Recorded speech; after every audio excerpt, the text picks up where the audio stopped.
Welcome to Choosing Acceptance podcast with your host, Marie Mason. I am here to share some success stories and tips on how to overcome your learning disability so that you can turn your talents into a career.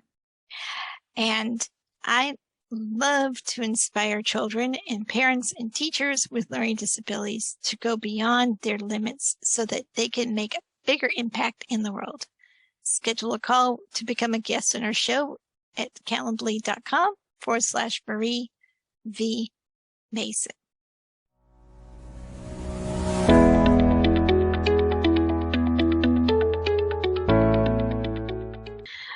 Hi, everyone, and welcome back to the Choosing Acceptance podcast with your host, Marie Mason. And our guest today is Betsy, and she is going to give us some fantastic information. So our topic today is going to be on the 4 pillars of leadership and the courage for finding your calling into fulfilling your purpose. So that's why we're bringing her in for that particular topic. And this is going to be a great show, and you don't want to miss it. We're going to be also talking about some great tips about how to overcome your learning disabilities and turn your talents into a career. So stick around for the advice that people are going to be, the people who are struggling with learning disabilities and how they overcome it. And also from people who are professionals who are also dealing with maybe not a learning disability, but they may have other great advice for people who are dealing with certain topics like this one. So we want to make sure we highlight everything. And at the end of each episode, we're going to share how to access some great resources to help you understand your learning disabilities and how you can overcome them too. So I'm really excited to have our guest on our show because she is going to be great to learn from. And our topic today is going to be on the 4 pillars of leadership and the courage for finding your calling into fulfilling your purpose. And we will be bringing her up after the top tips of the week. So let me just recap. Last week, we actually discussed a different topic, and we talked a little bit about what was it called?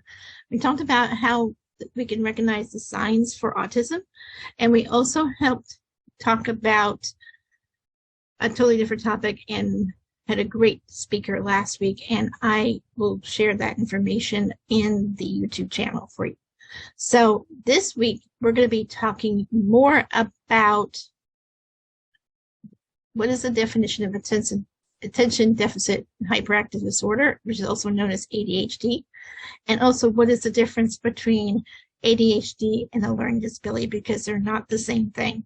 So we want to get some clarity on that, because I think sometimes there's a little confusion on different topics. So that's what this whole first section is all about. So on this week's topic,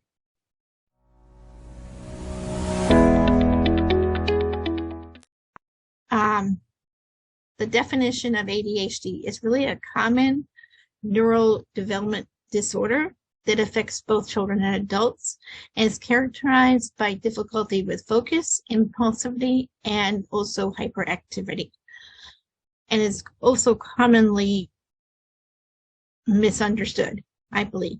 So that's one of the reasons why we're highlighting it.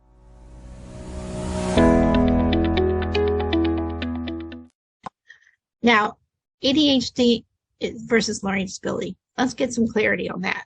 The main difference between ADHD and learning disability is that children with ADHD are usually hyperactive, and they have sudden outbursts of emotions and energies, and that they continue doing the same movement repetitively without noticing. On the other hand, children with learning disabilities are generally not hyperactive. So wanted to give you this quote that I read on an article from Well Health is the name of the place who actually I read it from. And they talked about ADHD, and that is when, and gave a good definition, when severe ADHD is considered a developmental disability under the American with Disabilities Act. And in these cases, the attention, impulsivity, and other hyperactivity challenges can cause them to make it difficult for someone to do daily activities and function effectively in school or a work environment. And that's how they define that in that article. So I wanted to make sure that it is considered a developmental disability, but is not considered a learning disability. And that's what I wanted to highlight and make sure that we have some clarity on what it is and what it's not.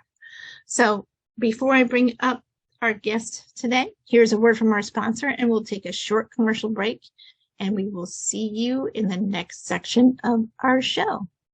So one moment.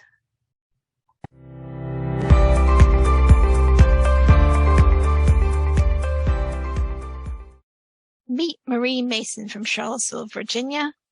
She is a podcast consultant for Liberty Virtual Solutions. She empowers transformation coaches who want to boost their business with podcasts by brainstorming the content and structure of their podcast.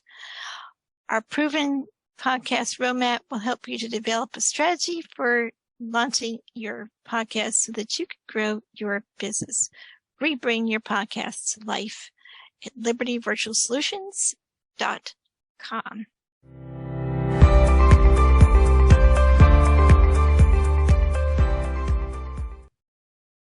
So welcome back to the Choosing Acceptance podcast with your host, Marie Mason.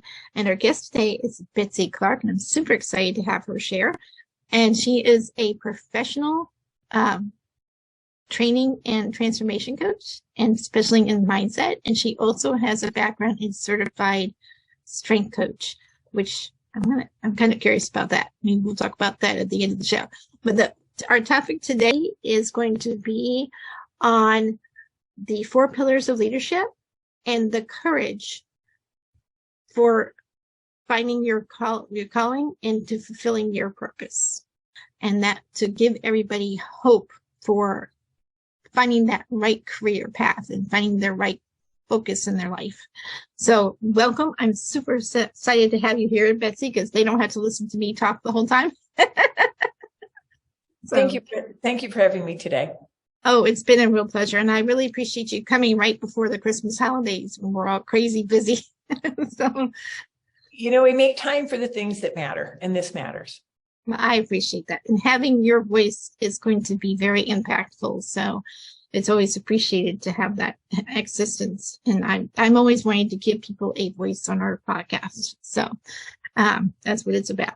But let's go ahead and just dive into our topic today. Our goal is to really help people with learning disabilities make a difference in this world by turning their talents into a career. So today's topic is going to be more focused in that direction and talking about the 4 pillars of leadership and the courage for finding your calling and to fulfilling your purpose. So the first question I have for you is, what is it that you do as a transformation coach or partner? Because I think that would help us get an idea of who you are, who you look for to work with, and what you do to help people. Okay, thanks. That's a great question. I work with women who are willing and ready. They're emotionally mature, spiritually connected, purpose-driven women. And you were saying we're going to talk about purpose. Well, that purpose is that unremitting purpose that won't go away. That thing that you kind of wish just wouldn't be calling you to get into action and to do the things that you're going, can I really do that? And so I work with the women who have that calling, but they feel stuck and they don't really have clarity. And some of them are just waiting for the other shoe to drop. And when I boil that down into common talk, they struggle with self-doubt. Can I trust myself? Because it's always easier to trust someone else. So we listen to everybody else's advice as opposed to following what our head and our heart are saying. So I marry the head to the heart so that you follow your heart and you use your head, because we're we're a complete being, and sometimes we don't always access all of that. One of the things you mentioned is that I'm a mindset coach, if you will, or advisor. And I know that there's information about growth and fixed mindset, but I think there's something even bigger than that. And it's called a benefit mindset, where we use our strengths, we lead with positive intent. And when we're in conversation or community or partnership, it's mutually beneficial, where both people win. It's a win-win outcome. And I think that what you're talking about with acceptance is huge. We need to accept people right where they're at and be willing to extend a hand to get them to where they want to go. And so for me, that's why it's really important to be working on your mindset, the things you tell yourself, because, sometimes we believe everything we think. And or hear. Excuse me? Or hear, because a lot of people will get some stories from other people, whether it's negative or positive. Absolutely. And so question what you think. Mm-hmm. Because you can hear something and then what do you think? And some of us say it is what it is. And I want to ask you to consider it is what I say it is. And so are we coming from a place of fact or fiction? And so that's where a benefit mindset can help us. Is this a win-win conversation? And is this moving me forward, or is this keeping me spinning? And am I getting stuck? And so you mentioned that I'm a certified strengths coach through Gallup. And we talk about what's right with you as opposed to what's wrong with me. Mm-hmm. And that's leading with the positive intent. What are the things that are right about me that I can leverage, that I can amplify effortlessly, paired with a purpose? It's a life that isn't so hard. I think that struggle is overrated. And I want to speak to this community that there's grace, there's ease when we accept where we are and where we want to go. Oftentimes we're looking for an ideal, the perfect thing that's always out there. It's elusive. And if we can just breathe and go, look at how far I've come. Mm-hmm. And accept ourselves and grow. It creates an environment of growth. Exactly. Comes from a benefit mindset. So I don't know if that answers your question, but that's very well.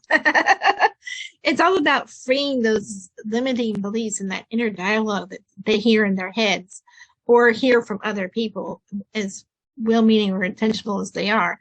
And it's about, I love it how it's a choice. You choose to believe in it. And that's very empowering. So I feel like you're really empowering women to take control of their thought process and how they view themselves. Am I close to me? Yeah. Okay. That's awesome. And one of the things you say in I love your little video clip in your LinkedIn profile. I'm curious how you did that. But anyway, we'll talk about that another time, maybe. But the long story short of it is, you mentioned on there in our conversation and when we chatted beforehand was the kaleidoscope effect. Could you explain that for me? And what is the kaleidoscope effect? Oh my God. What's with the kaleidoscope? I get love that. The visuals. Wait, what's with this? So yes. I don't know how many of you had a kaleidoscope growing up, but I love guilty. I've been an artist my whole life, so I love color, I love shape, I love design, I love symmetry, I love things that are not symmetrical. But when we look at a kaleidoscope, I want you to envision what it's like to, look through this kaleidoscope and to see all the colors and the pattern and the design and the beauty, right? Mm-hmm. And so I want you to take a picture with your mind's eye of that design, okay? So now what I want you to do is I want you to take the end piece and move it a quarter turn to the left. what happens? It changes perspective. The design and the picture changes, correct? Correct. Okay, so now I want you to play with me. I want you to go and turn it back a quarter turn to the original picture, the one you took the picture in your mind's eye with. Okay. Well, the truth is, Marie, we can't. We can't get that exact picture again. So what happens when there's a shift, the whole picture changes and we can't go back. Kind of like a rubber band.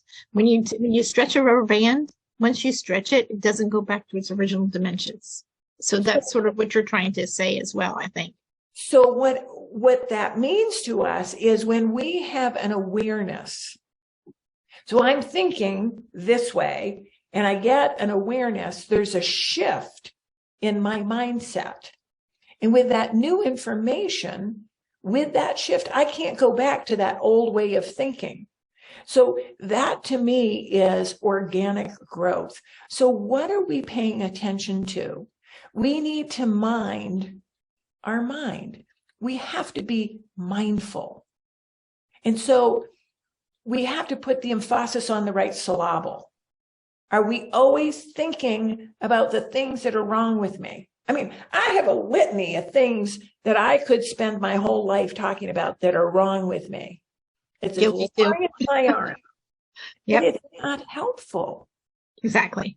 It's not helpful. It doesn't move the needle. And when you're purpose driven, it's always important to be making progress. It's not about perfection. It's about progress. And progress is the thing that fulfills us. It isn't arriving at the goal. Have you ever had a huge, hairy, bodacious, outrageous goal and you've met it? And the next day you wake up and you go, well, now what? Yep. So life is like this huge up and down because we're so goal driven. And I want to reframe it that you become purpose driven, because that's where fulfillment is. When you see where you've come from and where you're going, the impact for good that you're making, you are the change you want to see in the world. Yep. That's exactly what I was focusing on for this show too. It's about you being your change, you having a purpose, you fulfilling that purpose.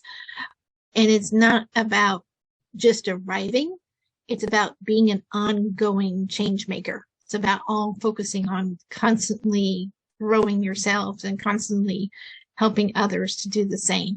And being a big difference maker in the world. That's really what the whole point is of the show. And we need more voices. We need more voices out there. So yeah, that's exactly right. I love how you phrase things. By the way, it's like spot on. So can I just add one more thing? Sure. Yeah. Is one of the things I go around and speak around the country around this topic. I think it's the one thing that I see women specifically being held back by. And it's surprising. It's comparison. Yep. And so what happens is, whether it's in our careers or if we're being called to be a leader or whatever it is we're doing, we always look to other people to get our bearings. And I think that it's important that we evaluate where we are. You know, evaluating moves us forward. When we critique ourselves and compare ourselves, and we're always criticizing ourselves of how do I measure up to her? I would love it if women would reframe it and compare with where they were a year ago. How many of us talk about what our wins are in a way that's humble, and we're excited, and we're like this is really a victory. It may seem like a small victory to you, but it's a victory nonetheless. We glorify drama. We glorify what we don't do right. And I want to change the conversation and say, let's talk about what our wins are and compare ourselves with where we were 30 days ago, 60 days ago. That's why tracking our behavior and our successes really matters. Because those days when we feel lower than a snake's belly button, where we need something that's based on fact, not projection. I'll never be able to do that. I'll never be able to fulfill this purpose. Well, honestly, I hope you don't, because that means it's a big, juicy calling. That's and it good. may not happen in your lifetime, but are you setting things in motion to create a revolution, to create something bigger than yourself? And that's what I get excited about, is to plant those seeds in those women who have this hunger and this yearning, and they know there's more, and they don't know how to access it. You would love my community, because I say the exact same things into my business academy students. And I have for the last over 2 years, since November 2020 when I launched it. And we celebrate the wins, no matter how small it is. And because I feel like each win deserves to be highlighted to show that, okay, you made progress. And I always say progress, not perfection, so that you spot on with what I'm saying here. And then I always sit there and celebrate, we always share feedback, questions for feedback, because we're here to learn from each other, and everyone gets to contribute. Then we also set clear goals to what we want to accomplish next, wherever that next takes us. And then we also, what I encourage people to also do, and this is something I think we don't do for ourselves very well as women especially, is because we're always thinking of others. But what rewards can you give yourself? So I always say small wins deserve a small reward, even if it's a cup of coffee or a piece of chocolate. I don't care what it is. Or maybe go do a do-yourself project, go see the movie, something small. But the next thing is, if you have a big award, get a bigger reward for a bigger win. Just don't blow your budget. Keep your budget in mind, because you want to be able to, work towards something and make sure the finances are there to support yourself. But that's something I always share with my community. And you're right. That's what sets me apart from other coaches, especially business coaches, because most of them are focused on the goals and other aspects of it. I actually really want people to build that accountability with each other and with themselves. And it's not about comparing Joe Schmo to Jane Schmo. It's not about that in our community. It's about comparing where we've been to where we're going, and how we can make the next step, and how we can get ourselves to the next step. It's all about pulling each other along to help each other, and really focus on connecting in that respect. So I know there's not a lot of communities out there that do it, but our community is all focused on that kind of what you just described. So thank you for highlighting that. That was exactly what we do in our coaching community. So that was perfect. And also what we do here on the show. So that lines up perfectly. So the next thing is, you talk about reframing words and stuff like that. And one of the topics I really want to highlight is on leadership, because I really believe that when you own your own business, so if anyone's looking to become a business owner in their future careers, or if they're transitioning into that or already in one, then what I want to ask is, how do we reframe the word leadership? Because there's so many different definitions, and I just wanted to get your perspective. Well, it's a great question. When we talk about leadership, we think it's gobs and gobs and gobs of people, that we will only have significance if we're a leader of 250,000 people to 1 million people. Or, I think politics has really skewed that. I think social media has skewed that. Oh, I've got 10,000 followers. That gives me value and worth. Well, here's the deal. There are a lot of leaders out there that are self-proclaimed leaders, and they are not leaders. And so just by calling yourself a leader, that may make you feel good, but if no one is following you, you're not a leader. And so what I love is my whole approach to leadership is be a leader worth following. So Gallup did a lot of research, and the reason I love being involved with Gallup is they have all the data. I don't have the time, the bandwidth, or the length of life to do the kind of research that they are doing.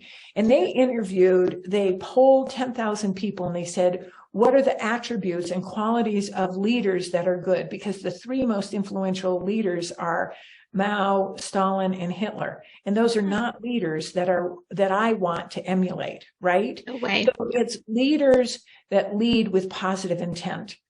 And they found there are 4 pillars of leadership that leaders who are worth following exhibit. And so if you're taking notes, these are 4 things I recommend you write down. The first one is trust. Trust changes everything.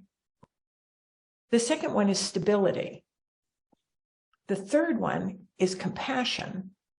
And the fourth one is hope. So trust. Trust changes everything. And we as a culture say, once trust is broken, it's always broken. Well, I work with women to show them how to rebuild trust. And so what happens is, for instance, Marie, you and I have a conversation, and I say, Marie, please don't share this with anyone. This is just between you and me. Well, you get excited and you tell Sarah what I told you. So I come to you and I say, you know what, Marie, I can't trust you anymore. That just shuts down the whole relationship.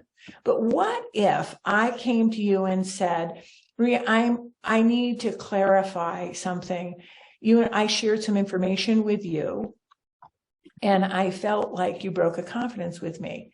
That gives you and me something to work on instead of this huge generalization of, you know what, Marie, you're not trustworthy. And this is not true. Y'all who are listening, this is just an example. Right. Marie did not betray a trust. But not that I am aware of. You haven't, but do you understand the difference? We put trust in this huge generalization. Once it's broken, it's there. Now, there are indiscretions that you have to rebuild trust, but there are ways to rebuild trust. And the best way to build trust is to be trustworthy. It starts with you.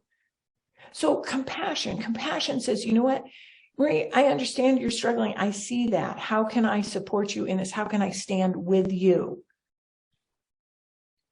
Stability. You aren't changing your goals like goal du jour or goal of the week. There's stability. You're solid in what you say and what you do. So this ties back to trust again. And hope. What's the difference between fear and hope? They both believe in a future that hasn't happened yet. And hope believes that good things are coming. My acronym for hope is having an optimistic perspective every day. Yeah. And so to me, if we talk about those aspects of leadership, it's easy to insert yourself into being a leader because really, honestly, as women, we are leaders in our family. We are leaders in our community. We are leaders in our business. And, hopefully some women are going to get stirred up and want to be global leaders because they're reframing leadership. So I just want to encourage women, if you're leading 10 women in a Bible study or you're leading 10 women in your business community and people are following you and you are leading them with positive intent because you're trustworthy, because you're compassionate, because you're listening, because you care, because you're solid, you have clear aspirations and purpose and vision, and you know what your mission is, and you bring hope, I would ask you to reconsider and reframe, just like this kaleidoscope, your view of yourself, because how you view you is how you do you. So how you view yourself is how you show up and your contribution? Is it for good, or are you tearing people down and causing people to spin and spiral? Got it. Perfect. Yeah, I love it, and how you did all that, painted all that for us. So, now I also wanted to ask you to expand just briefly on the stability, and also, because I'm not sure if we have it in our notes, but in the compassion, because I believe both are valuable also in leadership. Well, compassion, I mentioned that it's, I see that you're suffering, you're struggling. Okay. Right now, my dad's 100, and we have to move him from his current apartment to another high care facility. And my clients have been marvelous. I've been a little scattered the last month trying to navigate some of these things, and they've really been compassionate with me because I've shown them compassion. And so it's mutually beneficial. Here we get back to that benefit mindset. What you give out is what you receive. So if you don't like what you're receiving, take a look. Are you being compassionate with yourself and saying, you know what, I'm struggling right now? It's about giving yourself grace. And I have given myself some grace and lightened up my workload. And I've shared with my clients, given them the opportunity to be compassionate. But I've also been compassionate with myself and said, hey, Dad's 100. This matters. And my business will not collapse if I take 2 weeks off and I work to do the things that need to be done. And so asking for compassion, I ask that of my clients. I've asked myself to be compassionate and to show myself some grace. And I trust in my vision and my purpose that it won't collapse and crumble if I take 2 weeks off. Does that answer your question? Oh, definitely. Yeah. And so that's awesome. And then you did mention stability too. So I think you mentioned it. Just kind of give me a quick snapshot of what that. So stability is, I'm not changing. I mean, obviously we can have goals and we can have aspirations and we can have vision, but sometimes we have to pivot. But if you ever worked with a boss or a coworker where every week when you have your Friday meeting, they've got some new idea, some idea du jour, where, last week we were going to go in this direction and this week we're going to go in that direction. Or, the leader is not transparent. So I have seen that. Yeah. It's hard to feel like you got something solid to stand on. So let your yes be yes and your no be no. That's what creates stability and transparency. And also transparency works with compassion. Now, as a leader, I'm not going to give you all the gory details of what's going on with my father. I'm going to give you a high overview. But that creates compassion and stability. There's wisdom. There's wisdom behind that. Letting people in. Because if we're so removed from what our coworkers and our clients are going through, we just put ourselves on a pedestal and we're not effective. True. No, I think this is brilliant. I was going to say, we could even make that the main 4 pillars of leadership. That could have been a good title for today's topic. So I didn't know we were going to go there. It's just where the conversation went. Yeah. And that's okay. It's part of the natural flow. And I'd rather us do it as in a natural setting. I may have an idea, but I want it to go wherever it decides to go. So keep an open mind on that.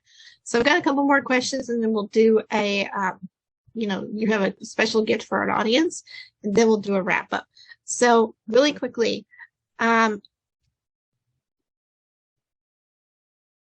what is I know we talked in the past about what is your superpower. In fact, even earlier you alluded to that and how it identifies your strength or your calling and your purpose. So the main question is, how do you identify your superpower? I think is the main question I wanted to ask. Everybody has a different approach. My approach is to take the Strengths Finders assessment and to look at what your top 5 strengths are, your top 10 strengths are, because, those can just be words. And what I find is, what's your superpower? That's a pretty glib question that we throw around in the business community. And, what differentiates you and why should I hire you and all of that. And what I found is it's really hard to see our own eyebrows. And it's really hard to see what is right about us because we don't know any differently. If I got $10 for every time a client says, wait, doesn't everybody think that way? No, there isn't anybody out there that thinks exactly like you do, Marie, or me. Thank God for that. And so the truth of the matter is once you stop supposing, I'm really good at, I don't know about you, but I was always told to be quiet in elementary school. Betsy, stop talking.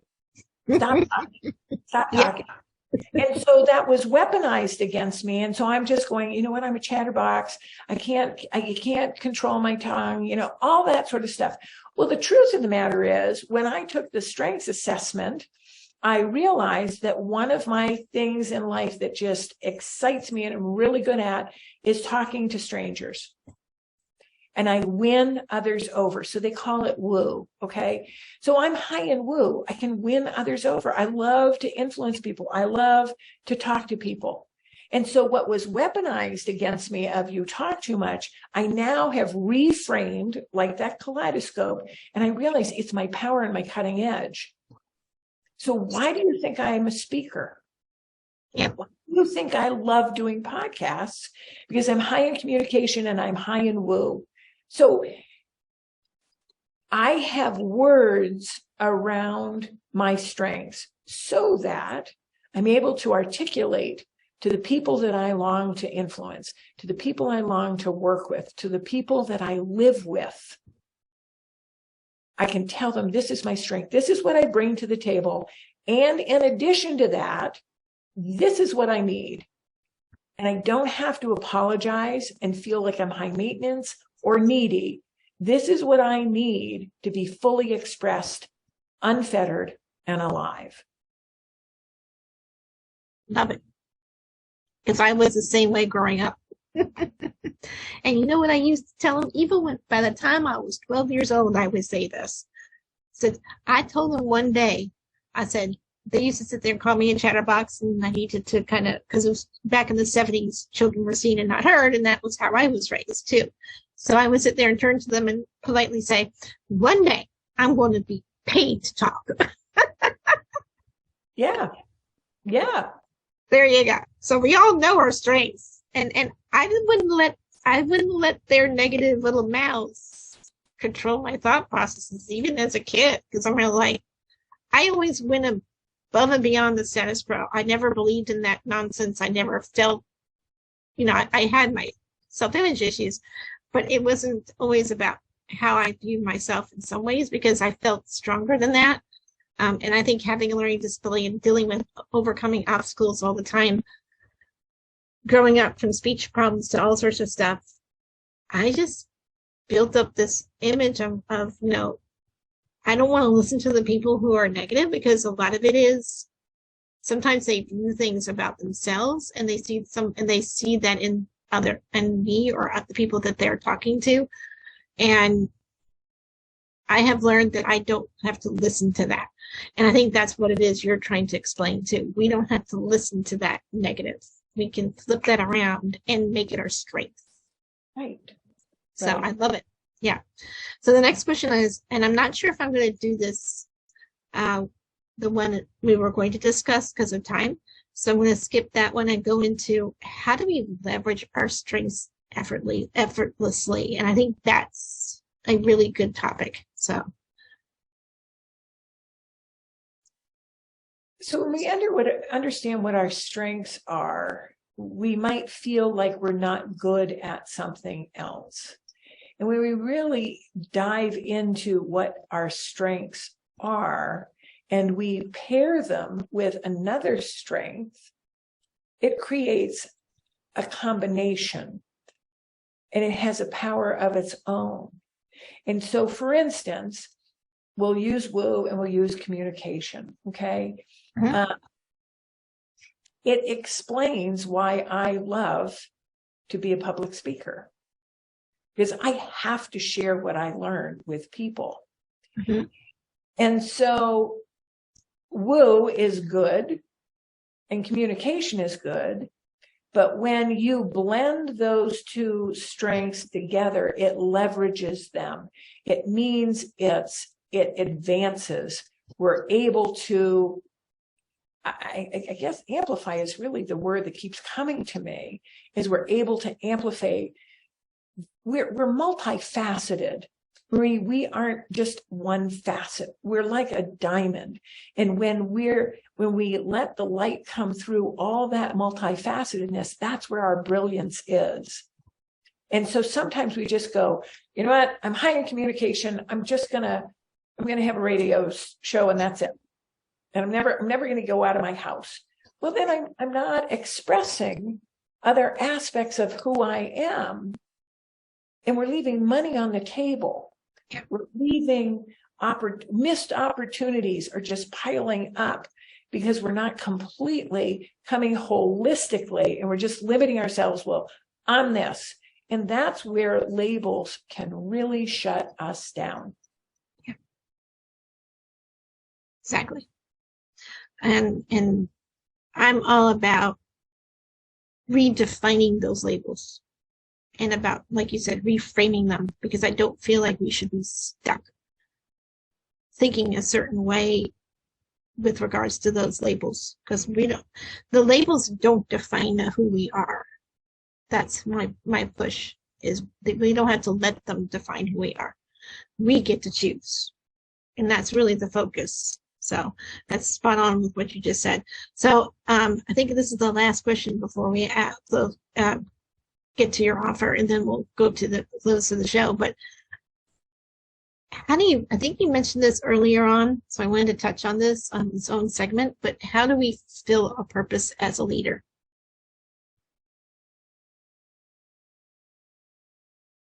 So what is the thing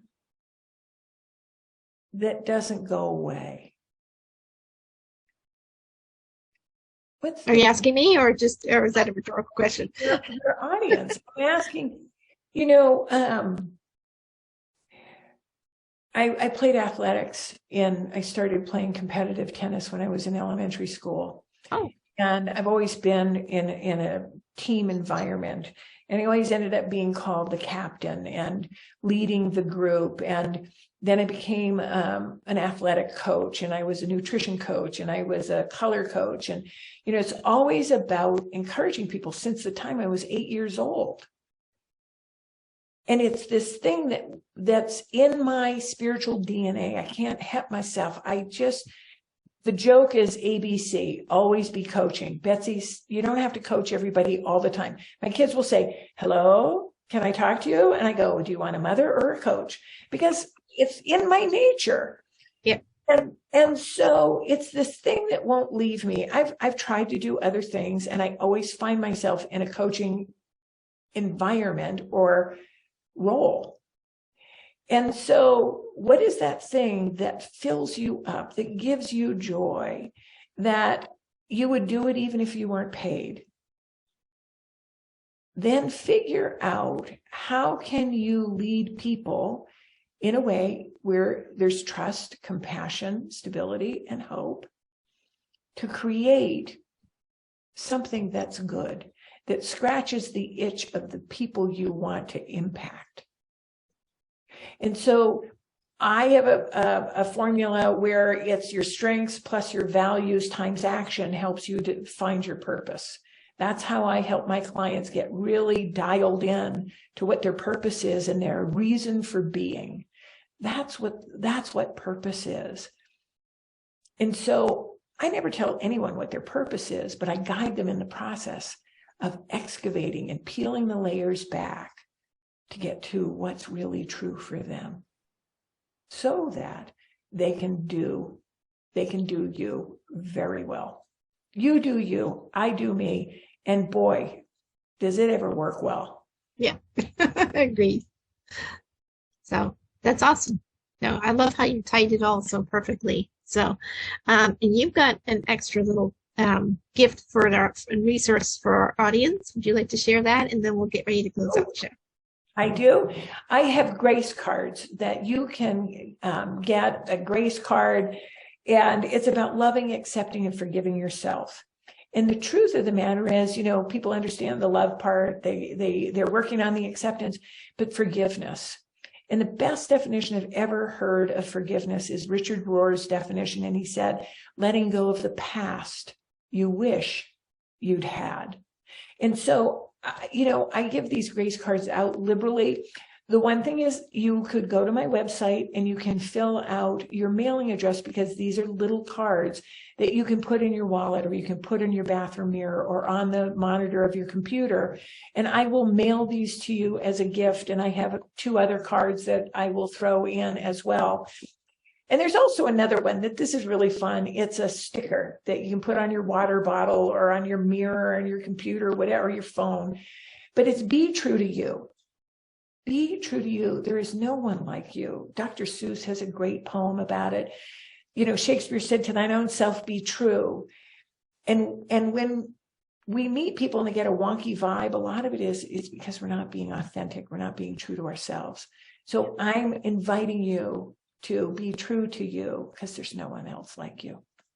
I love it. We're all unique individuals. Yes. And we want you to shine. And that's why we're here. So thank you so much, Betsy. You are a fantastic speaker. I hope to have you back again for some other topics, because I feel like there's so much to dive into in the future, and we're running out of time. Believe it or not, it's almost the end of the show. It didn't feel like it was that long, because it was such a great information. So I learned so much today, and I hope everyone else here did. I'd love to hear your thoughts. So please make sure you share those in the comments down below. And we'd love to hear if you have any questions, because I know my guests are always willing to answer them as well. So, but really quickly, I have a book called Bubble Bear's Special Problem. I'm the author of that book.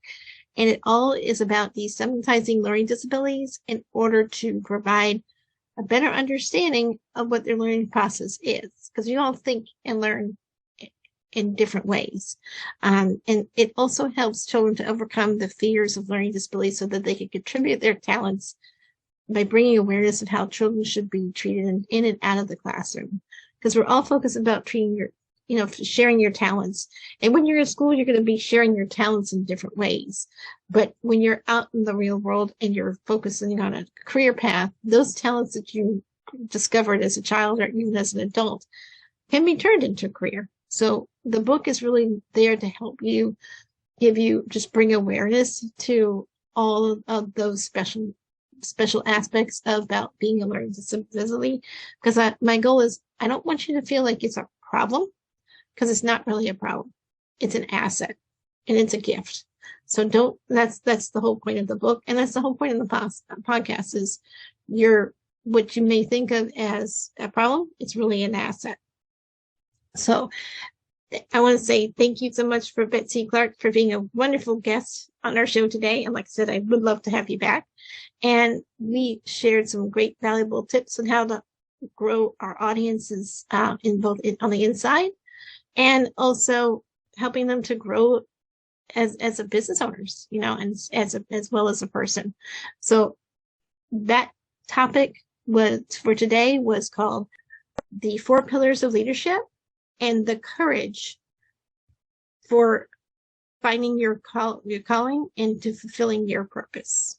So really quickly, I just want to encourage you to take advantage of her offer and get those cards, because they look absolutely amazing. So you might be hearing from me before the end of the show on that one. And also go to our YouTube channel on Choosing Acceptance Podcast, and our Facebook group as well. And it's the same thing. And make sure you guys like, share, and subscribe, and let us know if you have any questions, or if you want a topic that you're interested in on the show. We are always looking for topic ideas from you guys. So until next time, I'm your host, Marie Mason, and our guest, Betsy Clark. And we're saying goodbye from the Choosing Acceptance podcast. And please have a great week. Make sure you've safe travels, whether you're traveling for Christmas, New Year's, or any other holiday when you're watching the show. We just want you to be safe, happy, and healthy, and enjoy that memory and that time that you're with your family and friends. So that ends this week's show. And so here's a word from our sponsors, and have a great week. And that you'll be hearing from our sponsors at the end. That ends this week's show. So with that, enjoy your holiday.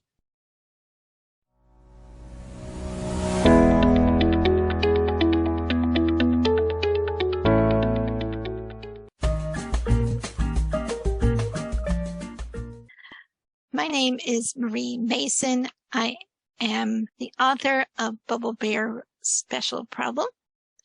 And this book destigmatizes learning disabilities in order to provide a better understanding of their learning disability process. It helps children to overcome their fear of learning disabilities so that they can contribute their talents by bringing awareness to how children should be treated in and out of the classroom.